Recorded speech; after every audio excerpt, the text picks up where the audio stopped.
Subject, जिसको हम लोगों ने अब तक पढ़ते आया है सब्जेक्ट मीन्स विषय।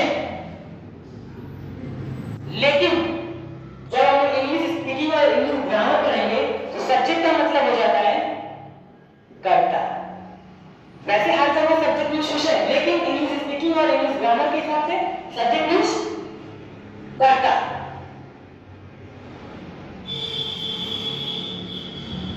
सब्जेक्ट होता क्या है, जैसे कि राम आ रहा है,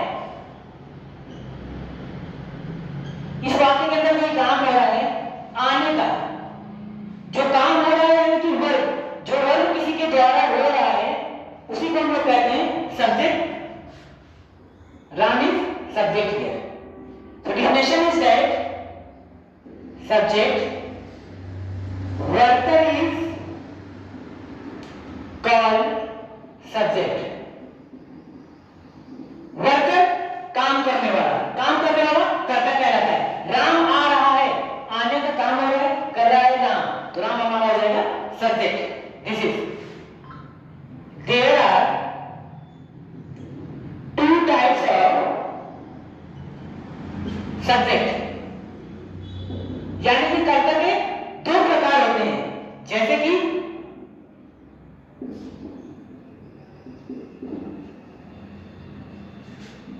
एक होता है सिंगुलर सब्जेक्ट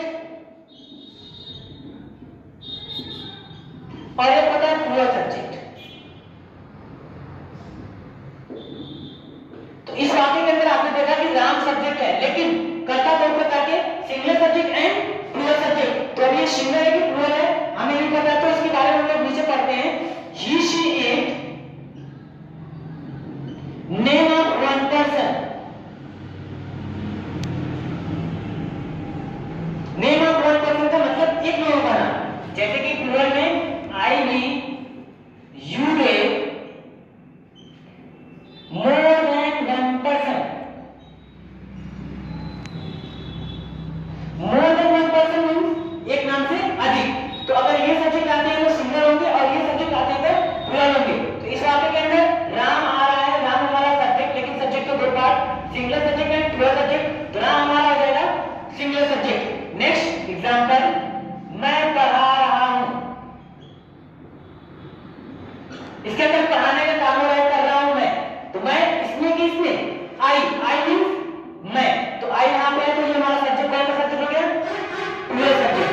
तो डियर स्टूडेंट, अगर सब्जेक्ट में कोई दिक्कत है तो कमेंट करके बताइएगा। और ये हो गया subject means what is the subject, there are two subject, singular subject and plural subject. Only this is enough. So dear student, today we will read about the basic things of the English speaking.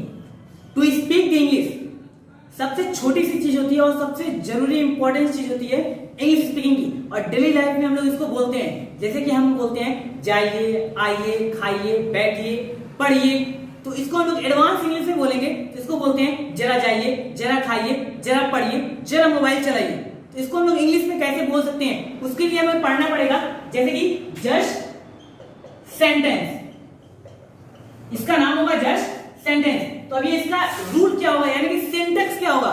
जैसे कि math में सारे question को हल करने के लिए एक एक फार्मूला लगता है, वैसे ही सेम इंग्लिश स्पीकिंग हम लोग पढ़ाएंगे एक एक फार्मूला, यानी कि एक एक सिंटेक्स, एक एक रूल के साथ हर सेंटेंस को बनाने का तरीका, एकदम बेसिक से लेके एडवांस तक। जैसे कि इसका जो रूल होगा वो होगा हमारा, सबसे पहले हमें जस्ट लिखना होगा सेंटेंस में, उसके बाद verb, first form of the verb, verb का यानी कि फर्स्ट फॉर्म प्रयोग करेंगे। वर्ब के कुल होते हैं 5 फॉर्म, लेकिन हमें वर्ब फर्स्ट फॉर्म का प्रयोग करना होगा इसके अंदर।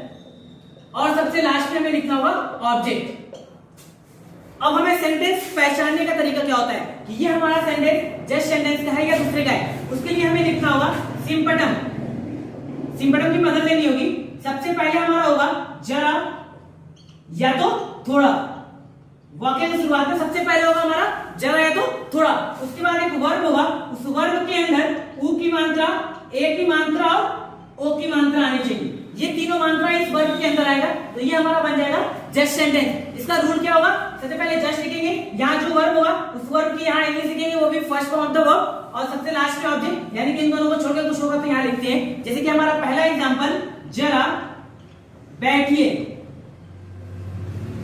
देखिए सिंपटम से मैच कराइए, देखिए मैच कर रहा है। सबसे पहले जरा या थोड़ा दोनों में से कोई एक हमारा यहाँ पे मौजूद है। उसके बाद वर्ब, वर्ब क्या है यहाँ पे बैठना, बैठने के अंदर कौन सी मात्रा होनी चाहिए, ऊ ए ओ, तो यहाँ बैठने के अंदर एक ही मात्रा है, तो ये हमारा बन गया जस्ट सेंटेंस। अब इसका रूल क्या होगा, सबसे पहले हमें क्या लिखना है जस्ट, उसके बाद क्या लिखना है वर्ब फर्स्ट वाला और बैठने की इंग्लिश सिट, और लास्ट में ऑब्जेक्ट। इन दोनों को छोड़ के कुछ है ही नहीं तो लिखेंगे नहीं, वही वाक्य हमारा हो जाएगा खत्म। अगर ये वाक्य नेगेटिव हो जाए, ये तो हमारा अफर्मेटिव है, जैसे कि जरा मत बैठिए, तो फिर क्या करेंगे, अब यहां आ गया नेगेटिव यानी कि मत, या तो जरा न बैठिए या तो जरा नहीं बैठिए, तो तीनों का होता है हमारा जस्ट के तुरंत बगल में डू नॉट का प्रयोग करेंगे, जस्ट डू नॉट, फिर उसके बाद वर्ब फर्स्ट फॉर्म बैठने की इंग्लिश सिट, तो इसका बन जाएगा जस्ट डू नॉट सिट। वैसे ही अगला एग्जांपल होगा जरा पेन फेंकिए, जस्ट थ्रो पेन, जरा पेन मत फेंकिए, just do not throw pen, जरा मोबाइल चलाइए, जस्ट ऑपरेट मोबाइल, जरा मोबाइल मत चलाइए, just do not operate mobile, जरा यहाँ आइए, जस्ट कम हियर, जरा वहां जाइए, जस्ट गो देयर। ये स्टूडेंट अगर हमें ऐसे सेंटेंस का इंग्लिश बोलना हो जैसे कि जरा जाइए तो सही, जरा आइए तो सही, जरा बात करिए तो सही, जरा उससे कहिए तो सही, तो इसके लिए हमें प्लीज डू सेंटेंस पढ़ना होगा। क्या होगा, प्लीज डू सेंटेंस। तो हमने बताया था कि सारे सेंटेंस का हम लोग रूल के साथ उसका इंग्लिश बनाना बताएंगे। तो इसका जो रूल होगा वो होगा, सबसे पहले हमें प्लीज डू लिखना होगा, उसके बाद वर्ब फर्स्ट फॉर्म और इन द लास्ट ऑब्जेक्ट। इसका सिंपटम क्या होगा, सिंपटम किस लिए हम लोग लिखते हैं, सेंटेंस को पहचानने के लिए। सबसे पहले जरा या तो थोड़ा, दोनों में से कोई एक होगा, उसके बाद एक वर्ब होगा, उस वर्ब के अंदर ऊ की मात्रा, ए की मात्रा और ओ की मात्रा आएगी, और इन द लास्ट तो सही। तो हम पहला एग्जांपल ले लेते हैं, जैसे कि जरा जाइए तो सही, जरा जाइए तो सही। सिंपटम से इस वाक्य को मैच करिए, देखिए मैच कर रहा है। सबसे पहले जरा या तो थोड़ा, दोनों में से कोई एक है, वर्ब जाना, जाने के अंदर ऊ ए ओ यानी कि कोई भी एक मात्रा होनी चाहिए, तो यहाँ पे ए की मात्रा यहाँ मौजूद है, और सबसे लास्ट में तो सही भी है, तो ये हमारा प्लीज डू सेंटेंस बन गया। तो इसका रूल क्या होगा, सबसे पहले क्या लिखेंगे, प्लीज डू, उसके बाद वर्ब लिखेंगे, वर्ब क्या है जाना, जाने की इंग्लिश गो, और सबसे लास्ट में ऑब्जेक्ट लिखना है, तो हमारा ऑब्जेक्ट कुछ बच नहीं रहा है तो लिखने की जरूरत है ही नहीं। तो ये वाक्य अगर नेगेटिव में लेके चले जाते हैं, क्योंकि ये हमारा सिंपल अफर्मेटिव है, सिंपल नेगेटिव भी बनेगा, जैसे कि जरा मत जाइए तो सही, मत जाइए तो सही। अब ये हमारा नेगेटिव बन गया, तो नेगेटिव के लिए क्या करेंगे, सबसे पहले प्लीज, उसके बाद do, in the last not का प्रयोग कर देंगे तुरंत। फिर जो वर्ब लिखना है वो वर्ब लिखेंगे, यानी कि वो, अगर कुछ बच नहीं रहा तो लिखेंगे नहीं। वैसे ही अगला एग्जांपल, जरा मोबाइल चलाइए तो सही, प्लीज डू ऑपरेट मोबाइल, जरा मोबाइल मत चलाइए तो सही, please do not operate mobile, जरा इंग्लिश बोलिए तो सही, प्लीज डू स्पीक इंग्लिश, जरा इंग्लिश मत बोलिए तो सही, please do not speak English. ये स्टूडेंट अगर हमको ऐसे सेंटेंस बोलना हो जैसे कि जाना ना पड़े, आना ना पड़े, खेलना ना पड़े, कूदना ना पड़े, बैठना ना पड़े, मऊ जाना ना पड़े, तो ऐसे सेंटेंस के लिए हमें नीडलेस सेंटेंस पढ़ना होगा। क्या चीज, नीडलेस सेंटेंस। तो इसका जो रूल होगा वो होगा, रूल सबसे पहले हमें नीडलेस लिखना होगा, उसके बाद टू का प्रयोग करेंगे, फिर वर्ब फर्स्ट फॉर्म और लास्ट में ऑब्जेक्ट। सिंपटम, सिंपटम किस लिए लिखते हैं लोग, सेंटेंस को पहचानने के लिए कि ये नीडलेस का है, आई फील लाइक का है, जस्ट का है, प्लीज डू का है। हमने बहुत सारे सेंटेंस पढ़ लिया, तो किसका सेंटेंस है उसके लिए हमें सिंपटम लिखना होता है। तो इसका जो सिंपटम होगा, सबसे पहले एक वर्ब होगा, उस वर्ब के अंदर ना, नी, ने की मात्रा आएगी, वर्ब के अंदर ये मात्रा आएगी कंपल्सरी, और लास्ट में न पड़े।